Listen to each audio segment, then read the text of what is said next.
Kritika, this brings me to the question of how did you manage to jump back into HR again? The 4 months were like so solid. You were pressurized to do your best in cooking. And a lot of I also was more confident now because I also understood what my fellow contestants were and what are my USPs and how can I use them to progress further and all that stuff. So I was very confident then. And if at all I progress into the finals, then I have a long way to go as well. So, hello everyone. This is our very first, podcast of HR Storybook, right? And our first guest for today is Kritika. So, hi Kritika, how are you doing today? I'm absolutely good. Thanks a lot for inviting me as well, Dr. Nishat. Lovely. So, just letting everybody know that Kritika is Kritika Sivanesan, and she's the DVP HR of Mercedes Benz. Right. So, Kritika, how did you come into HR? I know there's a lot of backstory behind, how you came into human resources and everything. But what drove you into becoming an HR? Because honestly, no student or no kid will be like, when I grow up, I want to become an HR. Yeah. Most of them don't even know what an What it HR means, does. yeah. Right. So, what did you want to become earlier? I think when I was growing up, I thought I always would become a pilot. Oh, lovely. But I do have vision. So I think at some point I realized that it's not possible. And I did my engineering like Right. every other South Indian, I guess. Yes.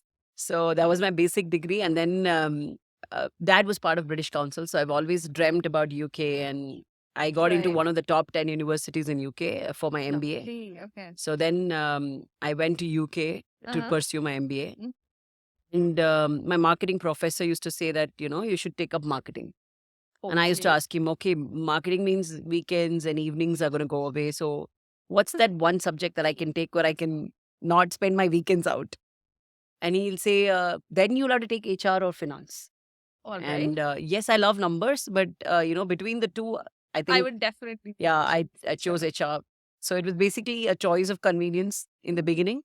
But yeah, over a period of time, I've developed a lot of passion towards the subject as well. I'm sure. I mean, from becoming a pilot, like literally from flying to an engineering position and then moving to HR, Yeah. right? I mean, because a lot of HRs also that I've seen have come from engineering, Yeah. especially us South Indians, right? Yes. I think that's like a basic, like after you finish 12th, you have to do your engineering before you can actually dream of a career. That's true, actually. So, A lot of them are either engineers or doctors, or I think the max they do is, law. I mean, yeah, they'll law. become advocates, and that's pretty much what it is. So, I mean, Kritika, but how did you, venture into the HR role to an extent that I also know for a fact that you had to quit it at some point, Yeah. right? So, why did that decision come into the picture when you were so into, becoming an HR professional? It was all fine. Everything was hunky dory. I was doing what I wanted to do. I've experienced manufacturing initially, and then I moved into the IT world. Right. Everything was fine. This passion to cook was always there with me. True. So I got the audition call for MasterChef. Okay. So I thought, okay, well, let's give it a try. So initially it was just a trial. And I thought maybe I would last a few rounds, because I thought I wasn't very confident initially as well. Right. So I took a leave of absence, and my boss was very supportive in the organization I was working for and said, go on, give it a try, experiment and come Right. back. And I did go, and I don't know, fortunately, unfortunately, I was doing really well. So I was getting ahead in the show. Now I was in top 10. And, a lot of, I also was more confident now because I also understood what my fellow contestants were and what are my USPs and how can I use them to progress further and all that stuff. So I Right. was very confident then. And if at all I progress into the finals, then I have a long way to go as well. Correct. So at that point in time, it was not fair keeping the job on hold as well. So, and I didn't know how long this was going to take. It was COVID, and there was a lot of restriction about coming out. Correct. So we were in a bubble. So you had to stay inside the hotel or in the shooting spot. So you True. couldn't go out and all. So working as well was not an option. So I decided to put my papers down. And 4 months was just dedicated to shooting. So I Lovely. finished my final episode and then started looking for a job. And when Post was that. this? When did this happen? This happened between, I think my last working day was the end of July 2021. So August, September, October, November. And November, I finished the shoot. And then I Okay. started looking. And December is when I joined the next company that I joined as Lovely. well. That's beautiful. I mean, so being the DVP HR of Mercedes-Benz, you were also the finalist of MasterChef. How did you, think that MasterChef is something that you can enter, and where did that inspiration come So from? when I was working with Conti is when I went into MasterChef. So it was nothing. As I said, I just thought, okay, I'll give it a go. I just wanted to audition. I used to think whenever I watched the show, I would like imagine myself in that situation and say, well, if I was given this challenge, this is how I would do it, and this Right, is what right, I would cook, and I'd go home and I'd keep trying on these things. right. But that's your passion of cooking as well. Yeah, so I used to keep trying this. I think I was in the UK for 6 years, which is when I started watching MasterChef. Correct. I used to watch MasterChef Australia then. I think Julie was the first season winner, Right, and she right, was a right. big inspiration for me. So Yeah. I was extremely passionate at that time, and I used to go and try whatever they give. No, I'll go get those ingredients from the market, and I'll Right. try at home and see how it comes out. And my Correct. husband was the guinea pig, Off and the record, yeah. contestant. So I was doing all this, and when I got the opportunity to actually do it, right? So I was very excited. I mean, there's a I'm lot of sure. pressure, but Yeah. it was really fun. It was a roller coaster ride. Learned a lot, understood a lot, and understood the other side of the world, right? Like which is Right. media and reality show and all. It's totally Right. different from how we would normally pursue it as audience. But Right. yeah, great So learning I mean, experience. when you say that reality and reality shows are different compared to how we pursue it, right? So how different is it? How real is a reality show for that matter? See, from a audience perspective, a lot of the times we think that they are scripted. Correct. We Yeah. we have this feeling like, hey, how can this happen? I'm sure they would have already told. But it's not like that. It's basically human emotions that they capture. So what they do is, of course, there's certain hand of them in that.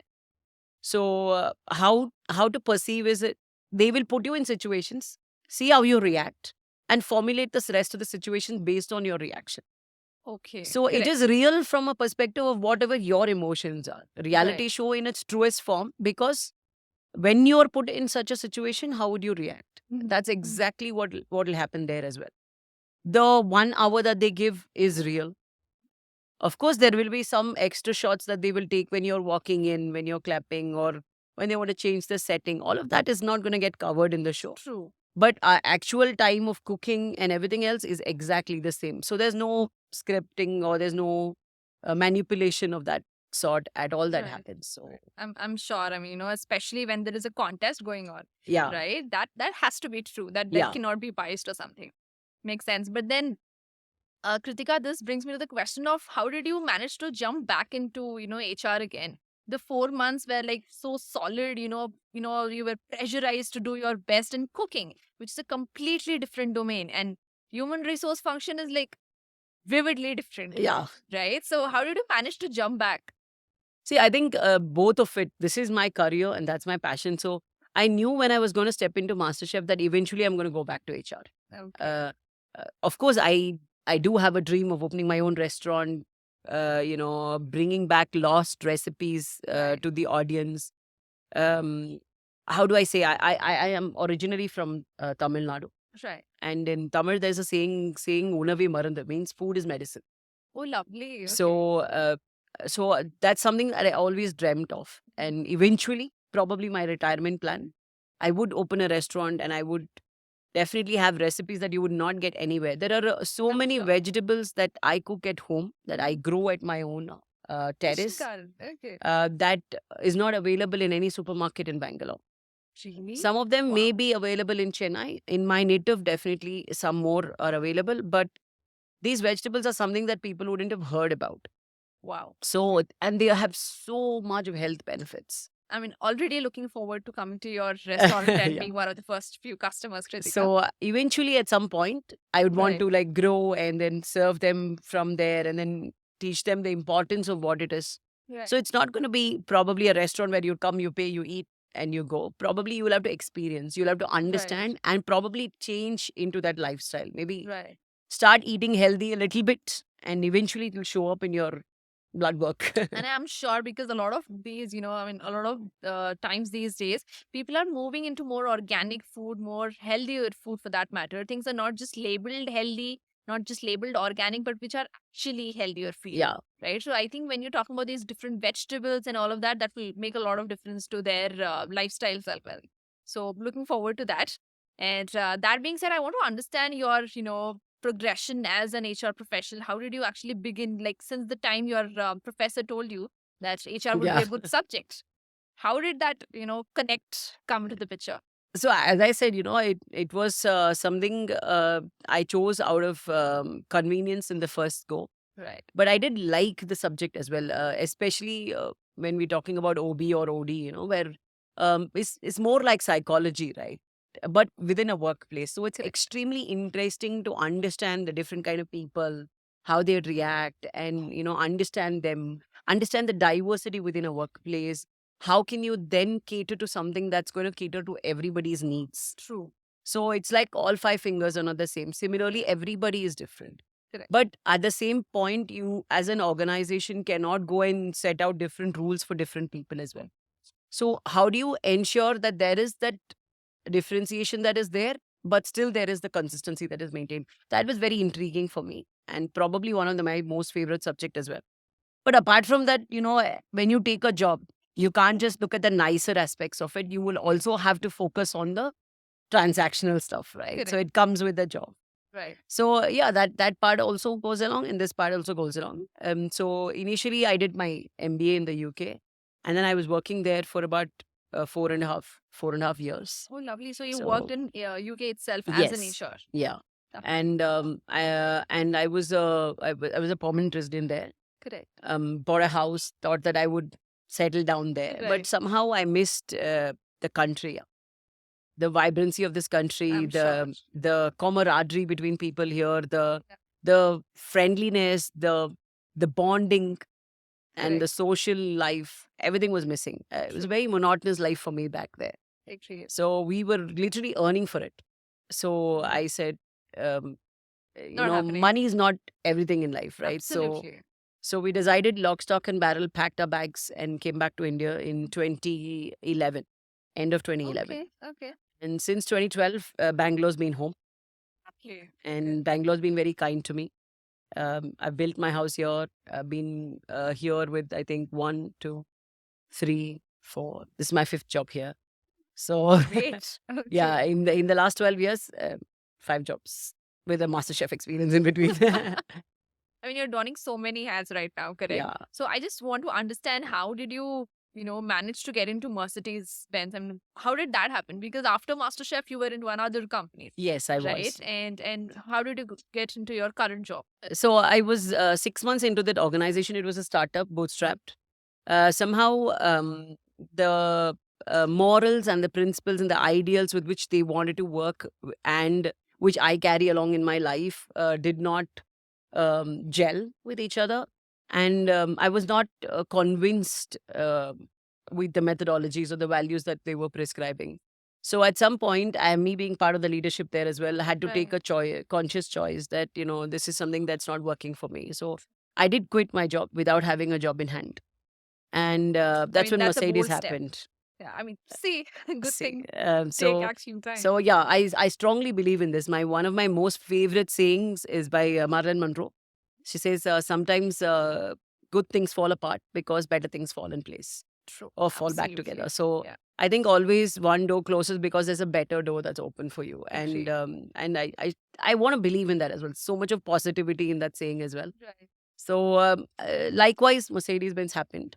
And it's been a great company. They're extremely, extremely employee friendly. They really take care of you. They've got very good programs, and happy to be, a part of the team that's implementing that as well Correct. to the employees. Yeah. It's been a fair ride for the last 2 years. I'm going to Lovely. complete 2 years next month. Oh, So congratulations so on it's that. it's been a great journey so far. Right. So, I mean, you have worked with a lot of companies in your past, right? Like when you're related to HR. What I want to understand is what was your biggest challenge that you faced?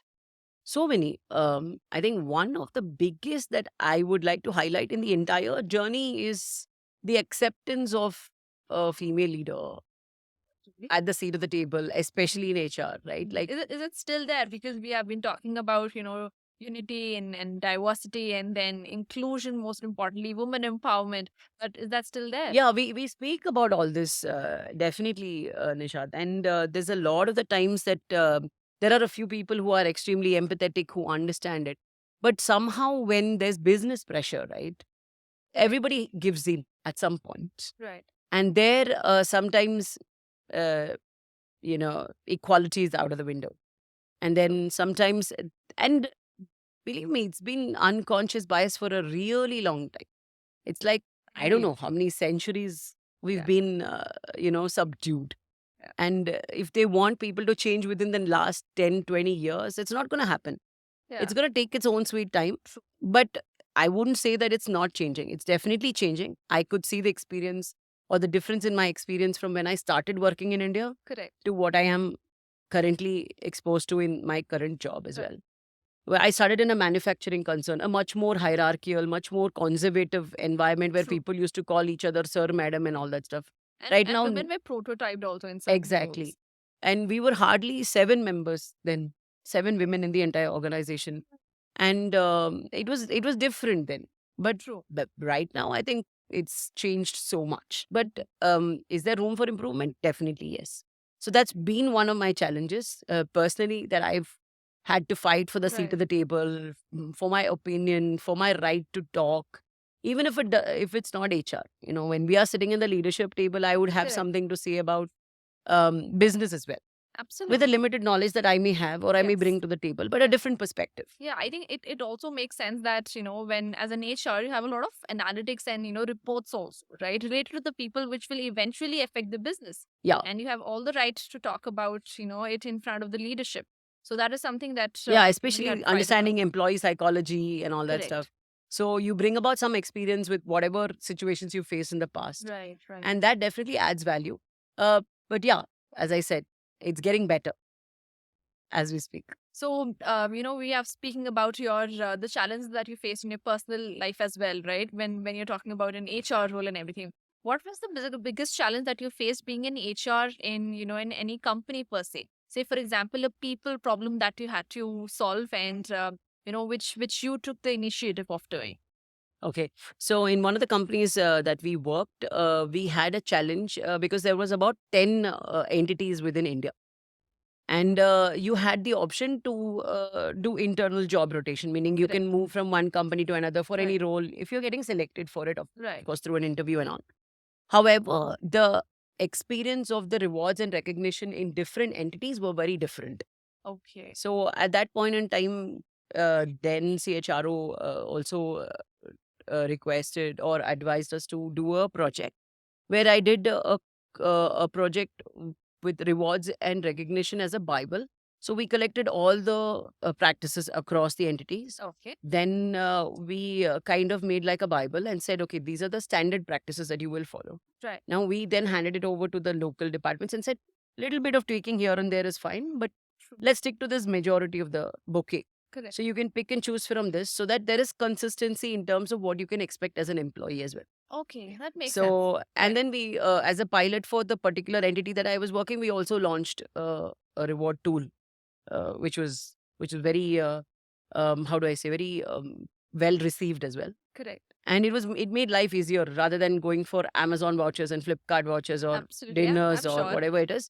Yeah. It was like a reward that we would give, and then you could then exchange those points for whatever, as an experience or anything that you want to. Right. And that also was very transparent, tracking it, whom the awards are going to, how much is being spent in each of the BUs. All of this was very easy.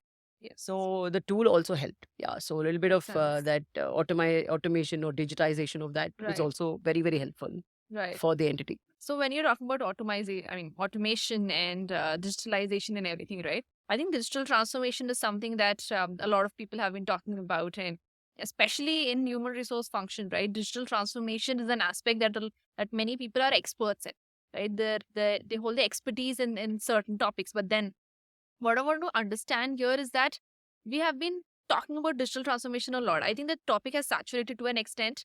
What do you think about digitally, being digitally intelligent for that matter?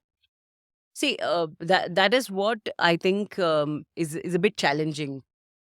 Mixed reviews. I've been in certain panel discussions where we've spoken about it, where a few people say that AI is the future, and a few people say no, no ways. We called human relations for a reason. Right. You can't have a human relations. I mean, in Mercedes-Benz, we're called human relations. We're not called human resources. Right. Uh, the human aspect of human relations or HR is never going to go away. Absolutely. know, And human relations you will with AI doesn't really. yeah, you will not be able to replace it. I understand you can be there, you can solve, you can say something, but Sophia the robot is going to keep saying the same thing again and again Right. because that's what she's programmed to say. But whereas to understand the nuances of each and every situation, to understand that there is a differentiation in every situation, and then to respond is what is the human nature, right? Correct. And that aspect of it is probably never going to be replaced. Yeah. So No. so we gotta live as long as humans are alive. The department not or the going away. function is definitely going to be there. You can only automate it to an extent that can help me in making those decisions. Correct. However, that end decision making has to be something that a human is physically involved. I Correct. think there it's got to be the right combination depending on your target audience. So what suits organization A may not suit organization B from the primary point that there maybe a 60% digitization is still possible, whereas here maybe only 20% is possible because there's more, it's a different environment that you're working in. So it differs maybe Right. from different departments and the strength of the people, the type of people, the diversity of the people that is involved. All of that will matter.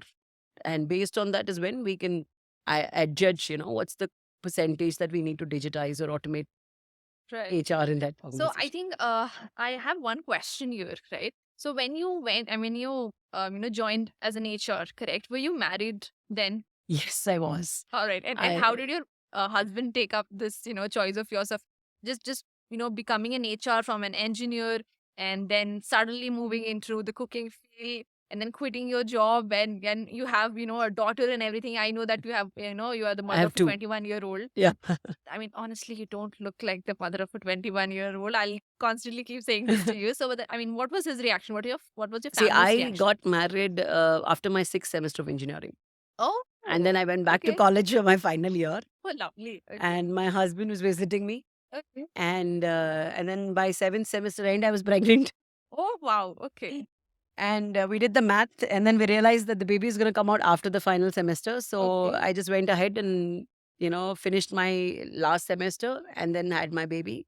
Right. And I went with her for my graduation. Collected the That's one certificate of the with her. best things ever. And for the first 3 years, until I went and did my MBA, I was working for a smaller organization because I also wanted to take care of her. Right. So, which is close by. And I was also doing a lot of freelancing in terms of recruitment consulting and all that stuff, which is where I realized that, okay, I have this little bit passion for HR. Right. These were the projects that were coming my way as well. Correct. So, I was part of a consulting organization where I did a secondment project for Shangri-La, which is a hotel as Right. well. Right. So setting up their HR team and all that stuff. So I learned a lot and it was quite interesting. And I was also happy about what I can contribute to that particular field. And that's where I decided that I'm going to do my MBA HR as well. Yeah, my husband's been extremely supportful in everything. Even when I said I'm going to quit my job, and then he just looked at me and then said, "Are you sure?" And I was like, "Yeah, you're there, right?" To back me up for 4 months, 5 months, 6 months until I find another job. Right. It was like, yeah, you've been, running nonstop for quite some time. It's Right. time you take a break. So I'm there, don't worry. And So sweet. extremely, very, very blessed to have him in my life. Absolutely. I met him when I was like, what, 15? Really? Yeah, so it's, I think, about 27 years this year. Wow, So, congratulations yeah, for I think that. I've lived Oh, with him wow. longer than I've lived Your alone. parents. Yeah. So yeah, he's been extremely supportful. I'm sure. I mean, and with your master chef experience, right? How does that, or how does the knowledge that you gained from that experience help you in your HR career? Are there certain things that you have brought with you? In general, as a management person, I Yes. won't say particularly HR, but Yes. particularly into leadership, into Right. management and all. Right. So, see, when you're part of a reality show, not everything is in your control. Correct. Actually, nothing is in your control. Yeah. You could have said something at 8 in the morning, and something else at 12 in the afternoon, and something else at 4 in the evening. Correct. And they would edit and put everything together. Yeah. And it would look like you meant something else as opposed to what you actually meant. True. Out of context conversations and all that stuff. And you can, now the show is airing. They're not going to show you and ask your Absolutely. opinion saying, hey, we've done the editing like this. Are you Are okay with it? approving? So the way people see you, the way you learn what battles you can fight and what you should not, or what's not worth your time. Say, for example, there's some things like out of your circle of concern or out of circle of control, right? These things are not within your control. Correct. So the sooner you make peace with it and accept it, the better your life is going to be. And the same is applicable for a corporate world as well. I'm sure. Yeah. So the sooner you understand that not everything is within your control, Yeah. that not everything is going to happen the way you want to, and you approach every problem with that mindset that there can be multiple options and there are certain battles that you should not fight. Right. Life becomes easier. And I'm that sure. is definitely a lesson that I carry from there. A Right. lot of maturity in Uh-huh. terms of like, as a person as well, that it's taught me. And I learned that from my corporate life every day as well. I'm sure it teaches all of us so many things on a daily basis. And especially you coming from, different backgrounds and everything also, I'm sure it makes a lot of difference to your corporate life as well. The last question, Kritika, I would want to ask from you is that what is that one advice that you would like to give to all the, established HRs or even the more, budding HRs for that matter, right? About their careers and about HR in general, or if they want to take a break, or most of the working, mothers that are there out there and the people who have had a career break in their, professional lives. What is that one advice that you want to give them? I think for women, especially who have taken a career break, they should just have that confidence to go back in there. We from the HR fraternity are more than happy to welcome all of you back into the workforce. And I think the entire world is also ready to be receptive of the same. Correct. They understand the diversity that women bring into the workforce in terms of the thought process, in terms of innovation, everything. And they're ready to welcome that right now. And so, yeah, guns blazing, you can go ahead and start applying. There are a lot of back to work programs that are available in the market, and they should definitely take advantage of it. In general, my only advice is this. Yeah, as I said, Marilyn Monroe advised it to me, and I would advise it to the whole world. Sometimes good things fall apart because better things fall together.